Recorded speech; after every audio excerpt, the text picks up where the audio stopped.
In this section, we'll be evaluating functions. We'll talk a little bit about what it actually means to evaluate a function, and then we'll do a few examples of actually how to evaluate the function. So let's say we're given the function f of x equals 2x plus 3.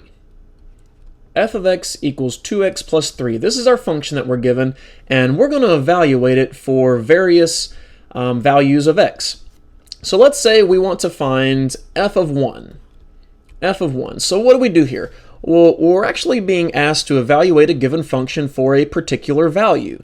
In this case, a given value of 1 for x. So all we need to do is plug in 1 everywhere we see x, and that's it. So what this means is we're going to have f of 1 equals 2 times 1, we're plugging in 1 for x, plus 3. We just want to know what this function, we want to know the value of the function when x equals 3. So f of 1 equals 2 times 1 is 2, plus 3. So f of 1 equals 5. Okay, so that's just evaluating the function for a particular value of x. So when x equals 1, our function equals 5. All right, let's do a few more of these. Let's say we want to find f of minus 2. F of minus 2. So what do? Well, you can see from the functional notation that we're substituting minus 2 for x. So we're going to do the same thing everywhere we see x on the other side. So we have 2 times x, which is minus 2, plus 3.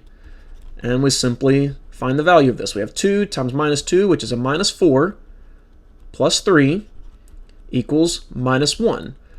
So f of minus 2 equals minus 1. Okay, not a whole lot to it. We're just substituting in our value for x into our function. Let's look at let's look at f of 0. Let's go ahead and do f of 0. Now, what does this mean? Oh, excuse me, my computer's freaking out. F of 0 means we're given the value of x as 0. So x equals 0, which means everywhere we see x on the right side of our function, we're going to plug in 0. So 2 times 0 plus 3. 2 times 0 is 0, so f of 0 is just 3. All right, so we're evaluating our function at given values of x. Let's go ahead and look at the next one. Let's say we want to find f of z. Okay, we can actually also be asked to plug in different variables into our function. This isn't anything to write home about. It actually just works the same. The only difference is we're not going to get a value at the end. We're going to get a different expression. So we're substituting in z for x. So everywhere we see x in our function, we're going to substitute z, just if it was a number. So we have 2 times x, which is z, plus 3. This is going to give us 2z plus 3. And that's our answer. Okay, so we're not going to get a value when we're evaluating our function at a variable. We're just going to get our function defined as a different variable.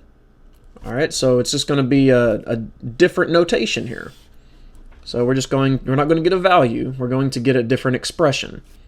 We'll actually see this a lot when we get to higher mathematics, especially in our calculus courses. So just be sure you get really familiar with this. We're not always evaluating a function for a particular number. Sometimes it's a whole expression, and we'll get just a different expression instead of a value. Let's look at a couple more. Let's say we have f of minus 1. I don't like this color because it's hard on the eyes. F of minus 1 means that wherever we see x on the right-hand side, we're going to plug in minus 1. We're evaluating the function at x equals minus 1. So 2 times x, which is minus 1, plus 3. 2 times minus 1 is minus 2, plus 3 equals positive 1. And that's our answer. So every time we are evaluating our function at a particular value, we should get an output of a value. Anytime we're evaluating our function for a variable, we should get an expression with that variable in it. And we'll look at one more. Here we're going to evaluate our function at an expression. So we want to find f of a minus b. Okay, so what do we do here? Well, basically we just x equals a minus b. So everywhere we see x, we just plug in the expression a minus b, just like we did with numbers, just like we did with the z. There's nothing special about it, but it's very important that we use our parentheses. So 2 times x, or 2 times a minus b plus 3 is our expression. We can go ahead and simplify this by distributing our 2 into the parentheses. So we have 2a minus 2b plus 3. Okay, and that is our function evaluated at a minus b. It makes sense that we get an expression for the output because we're not given a value, but we're given another expression. So this just shows that we can also plug in entire expressions into our function. And it really shows how functions are very powerful, and they're basically used in most topics of mathematics. From here on out, we'll be using them extensively. So let's get familiar with this, plugging in expressions into our function, and just be familiar with what kind of expression or what kind of output that we're going to be getting. All right, so next section will actually be graphing. We'll be using these to graph a linear function. So I'll see you soon.